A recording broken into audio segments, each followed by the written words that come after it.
Well, thank you, each of you, for being here today and taking the time to talk with us about this really important topic that there seems to be a growing awareness of in our city, thanks in large part to the initiative that each of you are helping steer. So we really appreciate you being here. I want to talk more about that initiative in just a minute, but I wanted to start first with a goal Mike, you've stated, is to see Milwaukee become the most trauma-informed city in the nation. We might be coming in with various understandings of those terms. So just to kick us off, would you be able to provide a definition of what is trauma and what does it mean to be trauma-informed?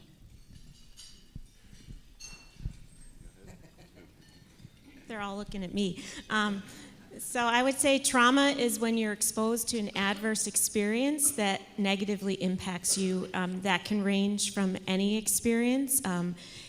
Most often it's in your childhood where your brain is impacted by that experience, but it also can happen as an adult, as you see in post-traumatic stress disorder. Trauma is complicated and is not going to affect the same person the same way. So I would say any adversity that can negatively impact you and cause a stress response that is greater than a normal stress response. And regarding being trauma-informed, can you provide us some context around that?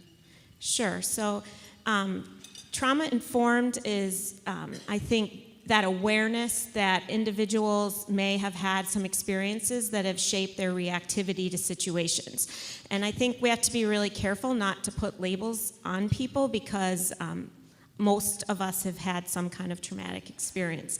So I think being trauma-informed means that you're not going to place judgment on that person for their reaction. You're going to respond to them with empathy and kindness and understand that there's something underneath the behavior that may be not the behavior you want to see. And I would just like to add that when you're trauma-informed, you understand that when you see behavior that would not be typical, it's not what's wrong with the person, but what has happened to them. Trauma-informed is what happened to me yesterday. You know, I work for a Jewish organization, and being trauma-informed is being aware of what happened in Pittsburgh. That 11 people got killed, but I will tell you, I bet you it's a few hundred people who suffered trauma. Because it's about the children, it's about the uncles and the aunts. It's about the ones who had to run for a dark place. So when we talk about being trauma-informed, we're talking about being aware of, it's not the names that end up in the newspapers, it's downstream. About the children of the children in the classes who suffered that incident. So when you're thinking about if you are trauma-informed, think beyond the incident or beyond the experience that you're aware of and that long tail of who is suffering from any particular incident. I also just want to add, this is something I'm very passionate about, is you have to start with yourself. Because if you've had experiences yourself and you are interacting with someone else who's had adverse experiences, you're going to react to that in a way that is going to re-traumatize that person. So I think you have to look at your own reactivity and heal that before you can help heal someone else. What do we know about trauma as it relates to our city and how it affects the people who live here? And specifically, if you could talk about how does trauma affect an individual's interaction with the workforce, how they enter the workforce, getting employed, maintaining employment, that sort of thing? Well, all the studies have shown that 2 out of 3 people have experienced trauma in their life. And so most of us in this room today have experienced trauma. Now, what happens if we don't deal with that trauma? When we're in the workforce and in our jobs, things can trigger us. And when you're triggered, your reactive response makes it very, very difficult for you to concentrate on what you're doing. You typically become disassociated, and it can lead to many, many things. Obviously, there's challenges with even getting to work.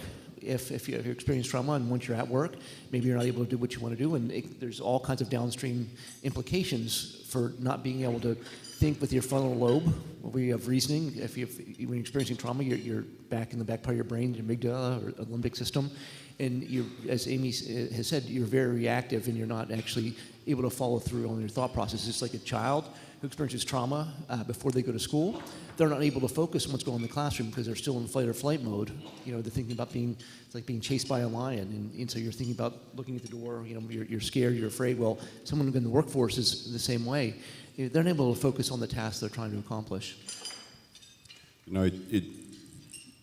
For the minority community, it has an even multiplied effect. I used to hear employers say, well, I can't get the employees I need. These guys don't show up on time. They don't know how to work on a team. They have this issue or that issue. And those are the wrong questions. As Mike said, you need to begin with finding out from every employee, especially those who have trouble keeping that job, what happened to you? What is the reason why you cannot focus on the task? And start to address that, and you'll see if you start to work on that, they will show up on time. They want to work. They want to raise their families just like everyone else. But when you have this ingrained trauma that may go way back, there's nothing you can really do before you address those issues. So an individual that the individual you're talking about, someone who maybe grew up in poverty, who perhaps didn't have the opportunity to have access to high quality education, maybe experienced toxic stress in the home. That person's entering the workforce now and maybe exhibiting some of the things that you all have named. What would you say is the business community's, employer's responsibility to that individual? Well, we'll start out the way to start healing trauma is through trusting relationships. And so one of the things that you have to provide those types of employees are the venues and the opportunities, to develop those relationships and start working on themselves. And there's lots of things we can do for those experiencing trouble. One being mindfulness. Mindfulness is a great way for people to start addressing, what's going on in the brain and create. Because the great thing is we know that there's great plasticity in our brains now. This recent neuroscience has shown that we can actually create new pathways and change the way we think. So if we've experienced trauma and we have a certain response to that, we can actually work on changing the way we respond to those things and the things that trigger us. And so within the workforce, we also need to provide, the opportunities for individuals to do the work that they need to overcome some of the trauma they're experiencing. I would also add a calm environment, and being calm yourself will help deregulate, help bring down the deregulation that somebody might be showing. So having spaces where you can go and do breathing and calming, because mindfulness is great, but may not be for everybody. So just even having space where somebody can get themselves together and being calm with them, you can help them co-regulate. I would add that as employers, you need to examine the culture of your business. You need to start by making sure that every employee in your business sees each other as people.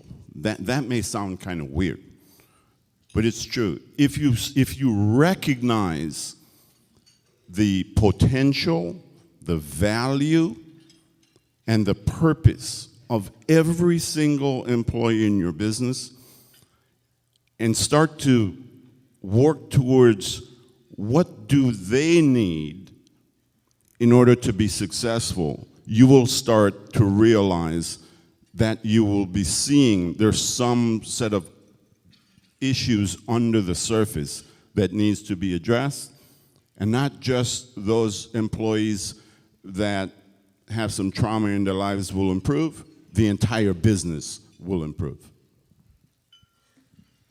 All right, I want to talk about the SWIM initiative that Dan introduced earlier.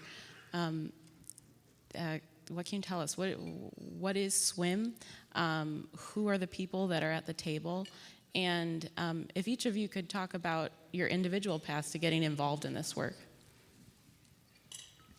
Well, I guess I can start. And SWIM is Scaling Wellness in Milwaukee, and it's an initiative that started last January after a forum that we had at Marquette last November. It had to do with it was called Fractured, and it talked about health disparities that were in Milwaukee. And we had a series of experts from all different sectors, from economic development to education to healthcare to our criminal justice system to Frank and several others. And they all talked about how the disparities in our cities that we face, the root cause of all of them, before we can go about changing those disparities, is dealing with the trauma, the generational trauma that Milwaukee has faced. And the thing that we learned is that trauma just isn't in the inner city. It's pervasive in the suburbs. It's in the outer parts of the state. In fact, up on Lake Superior, they have higher rates of trauma than we have actually in the inner city of Milwaukee. And the idea is that we all were educated about how important trauma was for the future of the city, but we really didn't talk about what are we going to do to solve it. And so we had a full house at the nursing school at Marquette, and we decided, we all stood around talking afterwards, we said, well, we have to do something about this. So I invited everybody that was there back to campus the first week of January to talk about how we were going to solve the issues of trauma. We had about 30 or 40 people that first meeting, and we've been meeting every 6 weeks since. And we start the meeting by saying, if there's somebody that should be here that's not, make sure you invite them.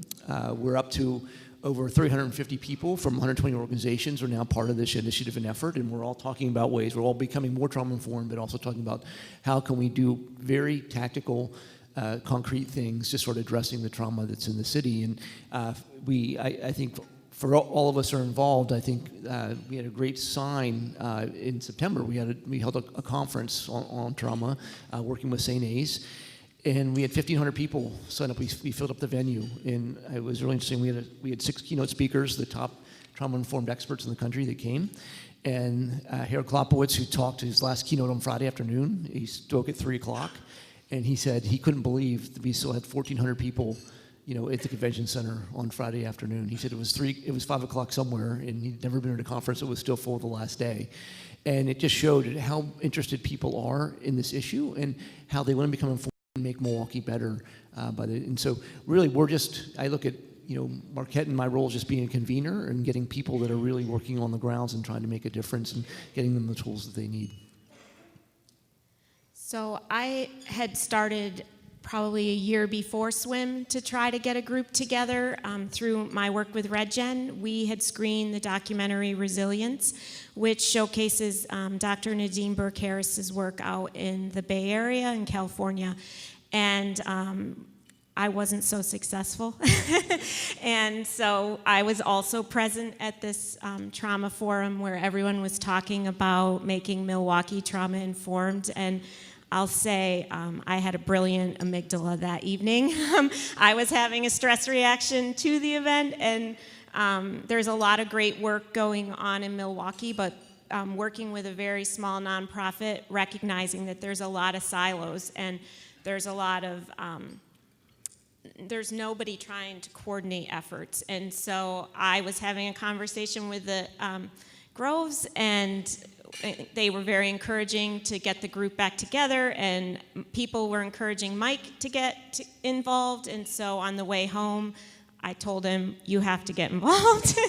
And so that's the reality of how we both did this. Here I thought it was some major scientific thing.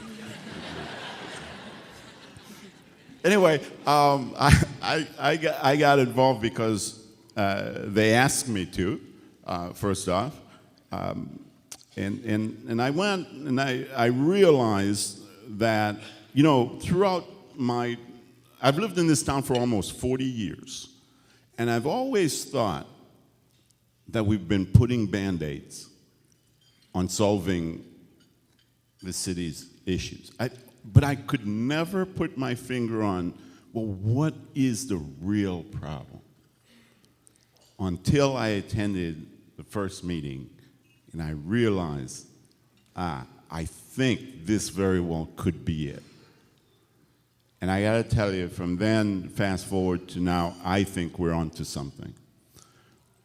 We're talking about trauma and trauma informed in sports. We're talking about it in education. We're talking about it in community development and economic development. I've never really heard one topic cut horizontally through every issue that goes on in a community like this one, and I think we're onto something. And then lastly, I'm biased. I'm glad I'm involved because I gained two friends. I love these two people so much, I cannot tell you. Every chance anything they ask me to do, I'll carry his logic to the airport, I think. That's how much I care about the two of them, you know, and they're great people, and they're very committed, and I encourage each and every one of you in this room to find your space in this issue that we're discussing, because you have a role to play. And as Mike said, we had about 1,500, and I'd love to see all of you be a part of this. It really is something. I want to talk a little bit more about that, because there's a lot of people in the audience here, many nonprofit organizations, many social agencies in the city who have been working on these issues for years and years: joblessness, poverty, and a host of other issues. Trauma, the trauma approach is really looking at things from understanding that these issues have a neurological origin, and that they need to be addressed as such. How do you see your work around trauma working in tandem with what other nonprofits have been doing for years? Does it need to start here with addressing trauma, or can these things work in tandem with one another? So, one of the things that we've realized, and I think all three of us would say this, there are so many great organizations in Milwaukee that are addressing this. And I came to a realization. I'm on the board of Children's Hospital of Wisconsin, and obviously we do a lot of work with trauma at Children's Hospital, but we think about all the things you need to do to address trauma within a family or within a unit.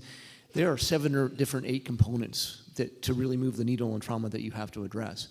Well, at Children's Hospital, we only impact 2 or 3, and even for the best in the world or best in class in those 3, we're not going to completely address the problem. And so one thing that's been great about SWIM is all of those 8 components are in the room together talking, and so if we can coordinate those efforts and the collective impact and find ways to work together and provide the resources, because we often talk about just putting wind behind the sails of these many great organizations that are here, but we can only do this, really make the difference, if we connect all the resources that are already in place and give them kind of those additional resources they need to be successful, because so many of these great nonprofit organizations are impacting a population, but it's not a very big population oftentimes. So these grassroots organizations can only have so much impact because they can only touch so many lives. Well, if we connect them to others and we give them more resources, then we can actually start really making a difference.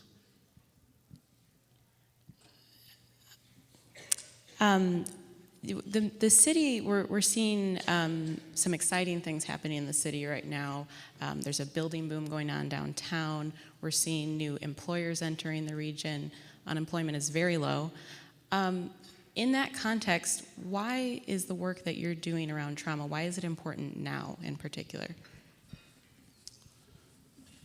I think it's, not only is it important, it's changing the fundamental culture of the city. Again, this is my own personal opinion. I've never been to a place that's more siloed than this town called Milwaukee, Wisconsin. Everybody we'd have 50 different groups doing the same thing, and none shall talk to each other. And I'll tell you this, I see that coming to an end. The people that come to our meetings, that come to our to SWIM meetings, are people who said they've never talked to each other. They might be slightly in a different industry. And I see this breaking that down, where people really want to collaborate around a common solution, a common path to the end. So I think that's a major shift, and swim and trauma-informed care may not be the reason for it, but we recognize it happening in this city. And I see the city turning towards being more efficient, more productive as we move forward as a community. So I think this is helping us realize that.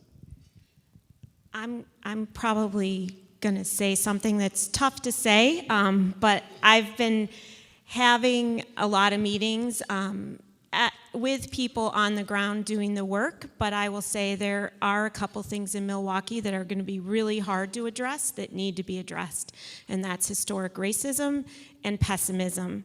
And meeting with Fred Royal from the NAACP, one thing he mentioned is that there is a policy around when you build a building with state or local funding, you have to have a certain percentage of minorities working on that building. And why can't businesses and companies building buildings operate with those guidelines all the time? Until we start addressing systems that are inherently racist, we are not going to really move the needle in Milwaukee. And also, we met with Pastors United at Coffee Makes You Black, and it was an awesome meeting. And, you know, one thing they say is people run from the north side, and we need to run to the north side. And so I think there are a lot of things at play in Milwaukee, and those are really hard to talk about. But if you came to our conference Wednesday night, that was front and center, that we need to address these issues. And so we all need to work together on that. Yeah, and I would just,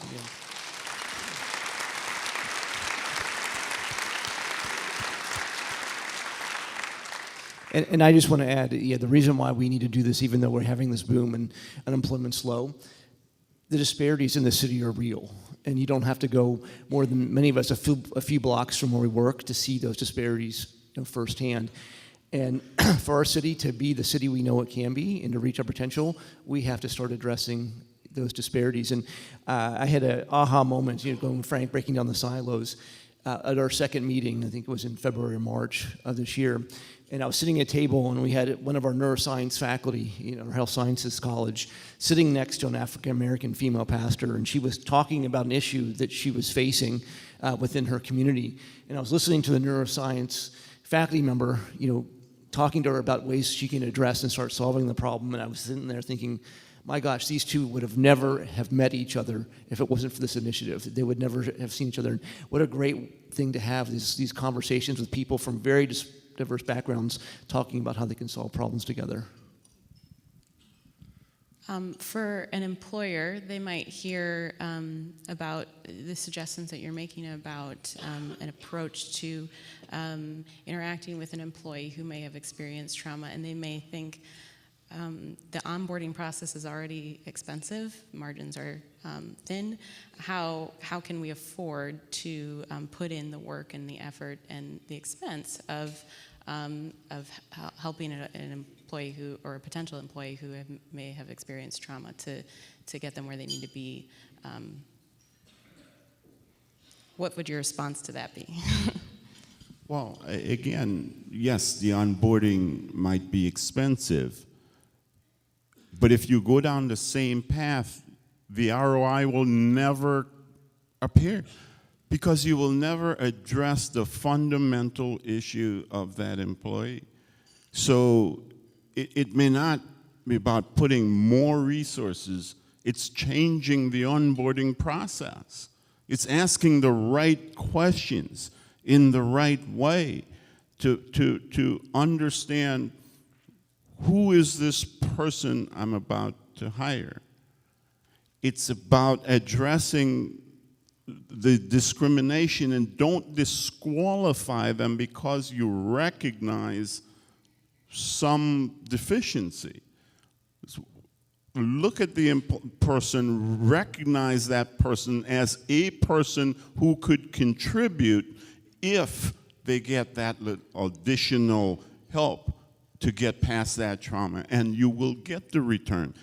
I don't really buy the idea that you need to put any more money on the onboarding. You just have to shift your focus and your culture and your attitude towards hiring those employees that may come with some of those symptoms with them when they apply for that position. And I want to say that it's not just onboarding, new employees at lower levels of the organizations.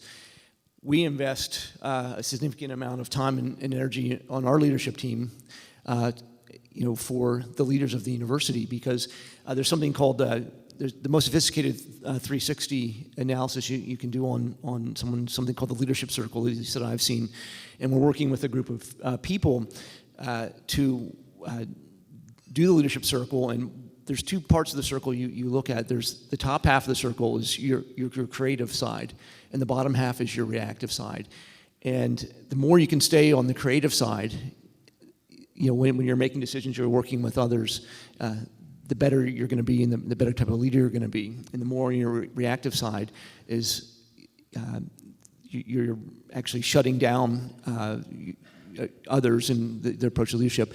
And once you recognize what your reactive tendencies are, and you can identify them, you can find out what triggers them, and you can actually actively start working on overcoming your reactive tendencies. Because when your reactive tendencies, that's in the back part of your brain, that's in your amygdala, where you're not even thinking and processing. When the front part of your brain is where you want to be would be your frontal cortex, where you're reasoning and your thought and compassion, all the good things that you want to have.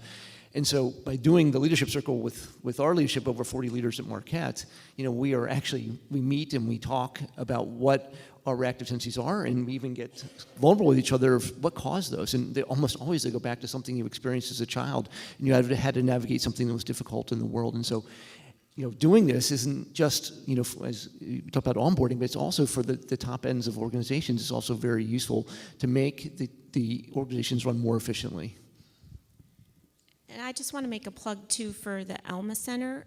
They do a lot of these kind of circles with healing at all different levels, so they might be someone to tap into also. And it's based off of a healing circle where they learned from a Native American leader that uses these circles to heal, and they've been really effective. I'm wondering, you said that part of the initiative is the goal is to see very concrete movement on this issue. Are there specific metrics or ways that the SWIM initiative is measuring how it's moving the needle, if it's moving the needle? I'd say we're at the beginning. We're not at a metric place yet. We're trying to organize and get the teams together so that action can start to happen. There's been a lot of discussing and breakouts and figuring out how to move forward, because this is a huge undertaking, but we will certainly have to look at that, because that's important, that's critical to knowing if we are effective, because everybody's busy and we want everybody's time to be valued in doing this. So I would say that the metric that we've been looking at so far is just the number of people, the number of organizations that have become involved and become interested in this. And we're at the point now where we're forming working groups that are working on different topical areas, and each of those working groups then will define what their charter is going to be and what they're going to measure and what they're going to try to move the needle on. And so, for example, one of the things we're working on is a mobile healing unit that goes to different parts of the city, provide resources particularly around healthcare to deserts within our city.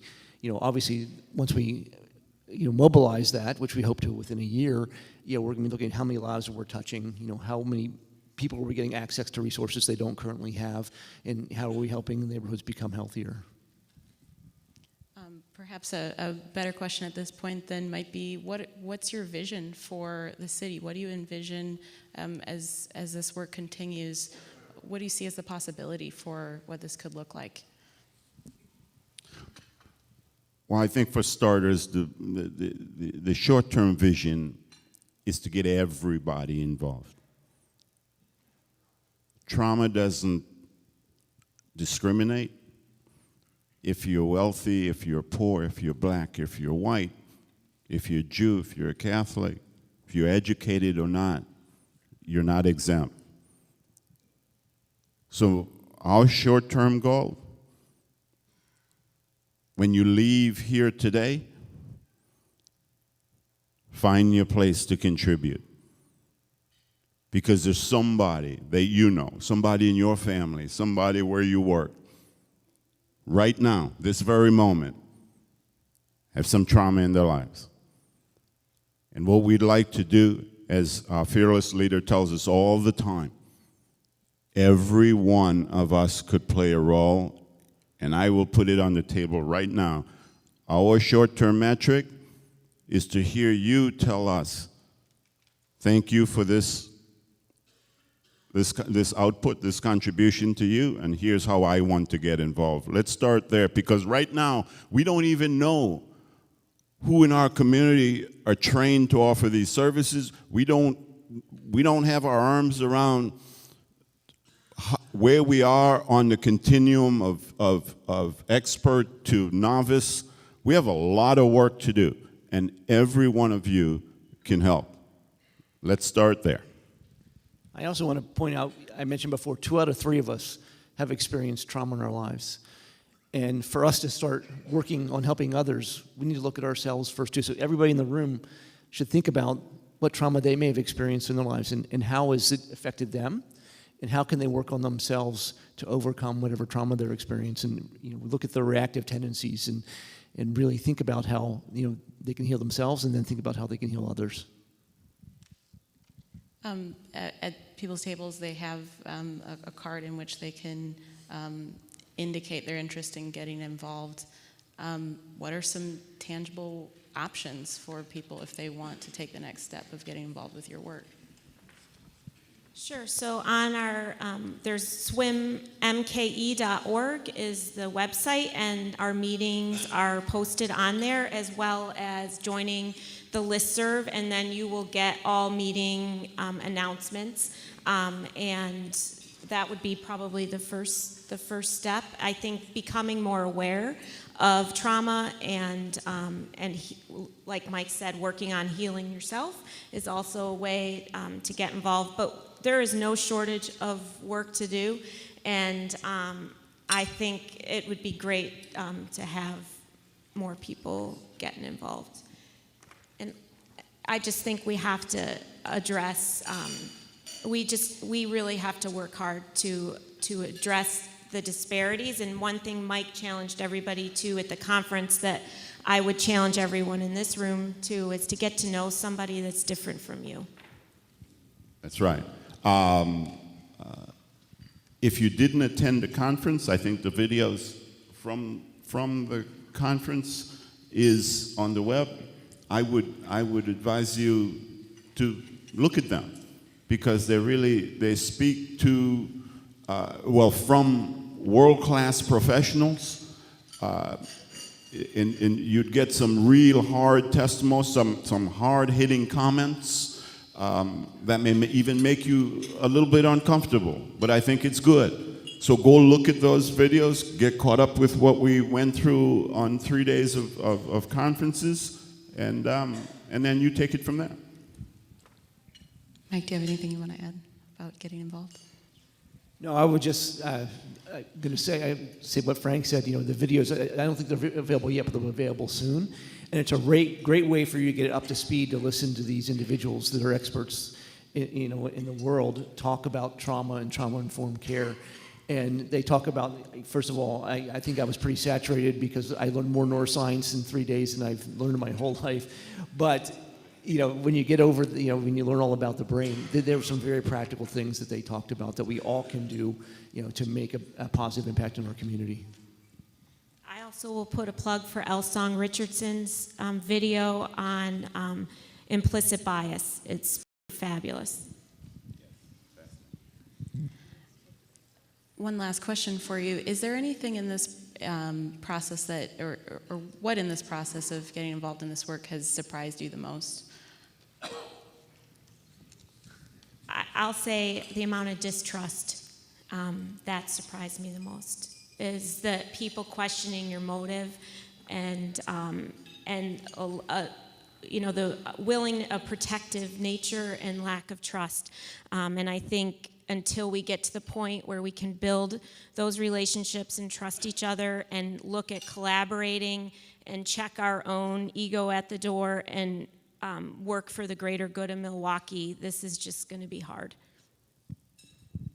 Yeah, and I would just say that when you start peeling things back, there are things that have occurred in the history of Milwaukee that have traumatized people in the city for generations. And to think that this effort is going to happen overnight, it's going to take years and maybe decades to really get to where we need to be. But the good news is that I think there really is. I mean, people are very proud of the city, and people really do want the city to become what we potentially believe it can. So I believe that we have the will to do it. We just need to be now put in the hard work. I was pleasantly surprised by how quickly people came on board. I know the history of the city. I know the pain of the city. I'm fortunate to be able to move from all demographic aspects of our city. But I was surprised to see so many people come to the fore so fast, even with the distrust. And it just means that this is, once we can get past that and be able to trust and believe that what we're doing is the right thing, it's going to take off exponentially. Those are the questions I have for you. So I want to thank you again for being with us. Again, thanks for sharing your insights and for the leadership that you're leading this initiative with. So thank you. Thanks for having us.